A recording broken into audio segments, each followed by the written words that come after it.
Students discuss करेंगे photo electric effect पे ही मज़ीद डिस्कशन करेंगे। और हमने फ़ोटो इलेक्ट्रिक इफेक्ट का फिनोमेना देखा था और फिर उसमें हमने मुख्तलिफ जो थे वो रिज़ल्ट हासिल किए थे।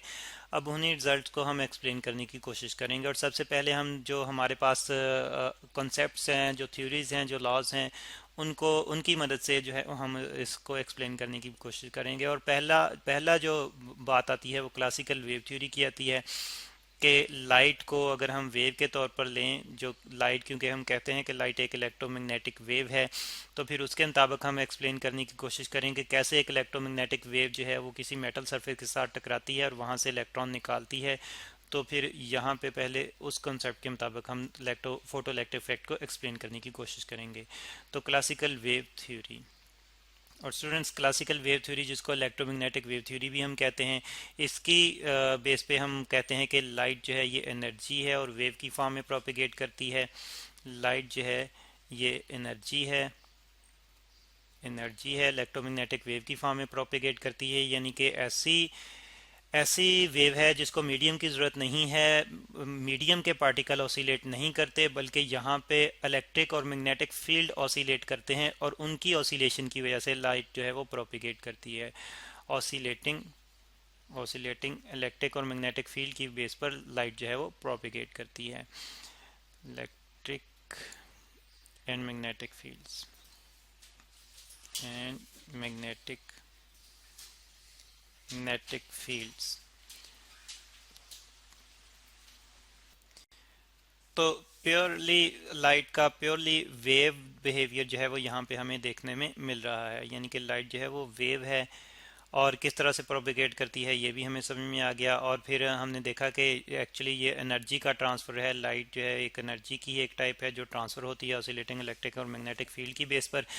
और फिर हम इसी को थ्योरी को अगर जहन में रखें, जैसे कि हमने कहा लाइट एक एनर्जी है, तो जब ये एनर्जी जो है फॉल आउट करती है एक मेटल सरफेस पर, लाइट जब falls on a metal surface on a metal, तो फिर इसका मतलब ये है कि ये एनर्जी ट्रांसफ़र होती है इलेक्ट्रॉन्स को। एनर्जी एनर्जी टू इलेक्ट्रॉन्स, जो मेटल के इलेक्ट्रॉन्स हैं उनको ये एनर्जी ट्रांसफ़र हो जाती है जब लाइट उस पर फॉल आउट करती है उस मेटल सरफेस पे। तो इलेक्ट्रॉन्स वो एनर्जी लेते हैं और फिर उसकी वजह से मेटल से एस्केप आउट कर जाते हैं, बाहर निकल जाते हैं, और बाहर निकलते हैं, मूव करते हैं। तो उसकी वजह से हमें करंट जो है वो मिलता है, फोटो करंट जो है वो स्पेस पे मिलता है। तो इसका मतलब ये है कि यहाँ तक तो हमने समझ लिया कि लाइट जो है वेव थ्योरी जो है, क्लासिकल वेव थ्योरी जो है वो किस तरह से एक्सप्लेन कर रही है फोटो इलेक्ट्रिक इफेक्ट के फिनोमेना को। लेकिन और बहुत सारी चीज़ें थी जिनको फोटो इलेक्ट्रिक इफेक्ट को जिनको क्लासिकल वेव थ्योरी जो थी वो एक्सप्लेन नहीं कर पाई। तो वो कौन सी चीज़ें हैं वही यहाँ पे हम जो है वो अब देखेंगे। एक्चुअली जो हमने रिज़ल्ट हासिल किए थे उन्हीं रिज़ल्ट को अगर हम देखें तो उनको क्लासिकल वेव थ्योरी जो है वो एक्सप्लेन नहीं कर पाती। यहाँ पे फिर हम लिख लेते हैं failure of classical wave theory, और किन बातों की वजह से क्लासिकल वेव थ्योरी फेल हो रही है ये यहाँ पे हम देखेंगे। Failure of wave theory, classical की जगह जस्ट मैं वेव थ्योरी लिख रहा हूँ, वेव थ्योरी, क्योंकि क्लासिकल वेव थ्योरी से मुराद यही है कि हम लाइट को वेव के तौर पर ट्रीट कर रहे हैं। अब सबसे पहले हम देखते हैं कि लाइट फेल हो रही है, लाइट फेल हो वेव ये वाली थ्योरी फेल हो रही है कि इलेक्ट्रॉन जो हैं वो नहीं निकलेंगे, ख़ास फ्रीक्वेंसी से कम फ्रीक्वेंसी पर इलेक्ट्रॉन्स नहीं निकलेंगे। No electrons at frequency, frequency को शॉर्टली मैं FREQ से रिप्रेजेंट कर रहा हूँ। और जो ख़ास फ्रीक्वेंसी की बात करते हैं स्टूडेंट्स, तो उस फ्रीक्वेंसी को हम थ्रेशोल्ड फ्रीक्वेंसी या कट ऑफ फ्रीक्वेंसी भी कहते हैं। तो इस फ्रीक्वेंसी से, थ्रेशोल्ड फ्रीक्वेंसी से या कट ऑफ फ्रीक्वेंसी जिसको हम कह रहे हैं, उससे अगर फ्रीक्वेंसी हमारी लाइट की कम हो तो इलेक्ट्रॉन्स नहीं निकलेंगे। और थ्रेशोल्ड फ्रीक्वेंसी, थ्रेशोल्ड फ्रीक्वेंसी। तो अब अगर हम क्लासिकल वेव थ्योरी के मुताबिक देखें तो उसके मुताबिक एनर्जी इलेक्ट्रॉन को शिफ्ट होनी है, यानी कि इलेक्ट्रॉन्स को जस्ट एनर्जी चाहिए। अगर वो एक वेव से नहीं ले पाता तो एक वेव से अगर उसकी एनर्जी नहीं पूरी हो पाती मेटल से जो है वो स्केप आउट करने के लिए, तो वो दूसरी वेव से जो है वो एनर्जी ले सकता है, या कलेक्टिवली दो तीन वेव से वो एनर्जी लेकर, एनर्जी लाइट वेव से एनर्जी लेकर वो स्केप आउट कर सकता है।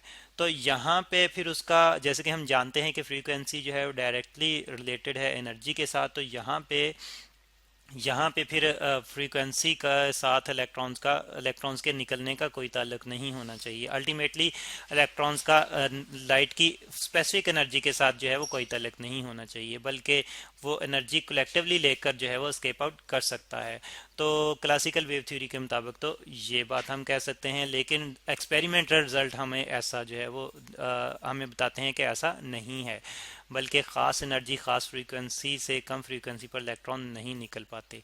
तो इस तरह से क्लासिकल वेव थ्योरी ये पॉइंट जो है वो एक्सप्लेन करने में नाकाम है। और दूसरा पॉइंट अगर हम बात करें, तो दूसरा पॉइंट हमारे पास ये है कि अगर हम यही वाली फ्रीक्वेंसी, यानी कि अगर हम फ्रीक्वेंसी जो लाइट की है उसको थ्रेशोल्ड फ्रीक्वेंसी से ज़्यादा कर दें, लाइट जो है वो ऐसी फ्रीक्वेंसी की मेटल पे फॉलो आउट करें जिसकी फ्रीक्वेंसी जो है वो थ्रेशोल्ड फ्रीक्वेंसी से ज़्यादा हो, तो इलेक्ट्रॉन जो है वो सरफेस से निकलते हैं।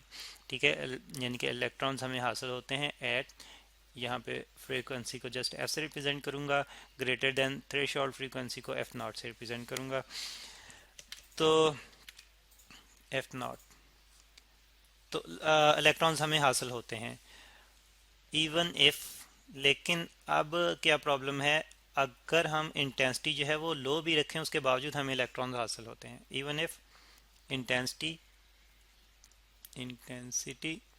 इज लो, यानी कि लाइट की शिद्दत जो है वो कम भी हो उसके बावजूद इलेक्ट्रॉन निकलते हैं अगर हम लाइट की फ्रीक्वेंसी जो है वो ज़्यादा कर दें थ्रेशोल्ड फ्रीक्वेंसी से, इज़ लो।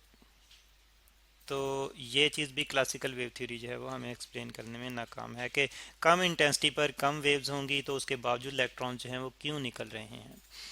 और फ्रीक्वेंसी जो है वो खैर हमने ज़्यादा रखी हुई है थ्रेशोल्ड फ्रीक्वेंसी से, लेकिन इंटेंसिटी के साथ इलेक्ट्रॉन जो है वो उनका इलेक्ट्रॉन के निकलने का इंटेंसिटी के साथ जो है वो यहाँ पे कोई तलक हमें समझाने में जो है वो नाकाम है क्लासिकल वेव थ्योरी। और यानी कि इंटेंसिटी के साथ कोई तल्लक नहीं बन रहा, और ऐसा क्यों है ये चीज़ क्लासिकल वेव थ्योरी हमें एक्सप्लेन नहीं कर पा रही। और अगले पॉइंट की अगर हम बात करें, तो अगला पॉइंट जो है वो ये है कि जैसे कि हम जानते हैं कि kinetic energy, maximum kinetic energy stopping potential के साथ रिलेटेड है, और यहाँ पे मैक्सिमम काइनेटिक एनर्जी, हम इलेक्ट्रॉन की काइनेटिक एनर्जी की बात कर रहे हैं, तो ये रिलेटेड है स्टॉपिंग पोटेंशियल के साथ। एक रिवर्स पोटेंशियल हम अप्लाई करते हैं जिस पे इलेक्ट्रॉन जो है वो निकलना बंद हो जाते हैं। फिर हमने ये भी देखा था कि स्टॉपिंग पोटेंशियल जो है इन इटसेल्फ जो है वो रिलेटेड है फ्रीक्वेंसी के साथ, तो मुख्तलिफ फ्रीक्वेंसी पे स्टॉपिंग पोटेंशियल की वैल्यूज़ मुख्तलिफ आती हैं। तो और फिर इसी की मदद से फिर हमने ये भी जाना कि काइनेटिक एनर्जी जो है वो रिलेटेड है फ्रीक्वेंसी के साथ, यानी कि काइनेटिक एनर्जी ऑफ इलेक्ट्रॉन जो है, जो कि स्टॉपिंग पोटेंशियल पे डिपेंडेंट है, वो फ्रीक्वेंसी के साथ रिलेटेड है, क्योंकि स्टॉपिंग पोटेंशियल भी फ्रीक्वेंसी के साथ रिलेटेड है। तो अब जैसे कि हमने बात की कि फ्रीक्वेंसी जो है ये एनर्जी को रिलेट कर रही है, तो यहाँ पे अगर हम देखें तो काइनेटिक एनर्जी जो है ये, इसको हम फाइंड आउट कर सकते हैं, यानी कि यहाँ पे काइनेटिक एनर्जी है ये वेलोसिटी डिपेंडेंट है। जैसे कि हम जानते हैं काइनेटिक एनर्जी का फार्मूले के मुताबिक के ई अगर हम फाइंड आउट करना चाहें 1/2 MEV स्केयर के बराबर आ जाएगी। तो यहाँ पे मास ऑफ इलेक्ट्रॉन जो है वो तो सारे इलेक्ट्रॉन्स का एक जैसा ही रहेगा, कांस्टेंट रहेगा, सिर्फ वेलोसिटी चेंज होगी, तो वेलोसिटी पे डिपेंडेंट है काइनेटिक एनर्जी।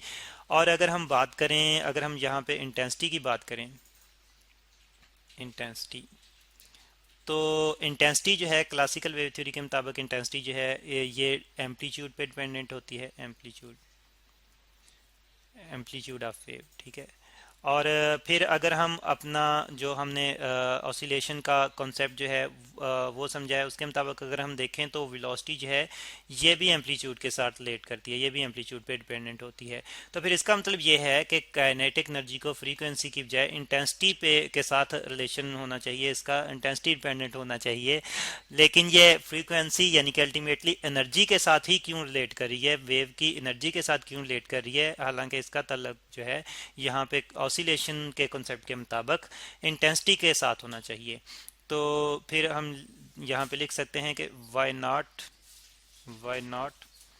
के E kinetic energy of electron dependent dependent on energy, on intensity.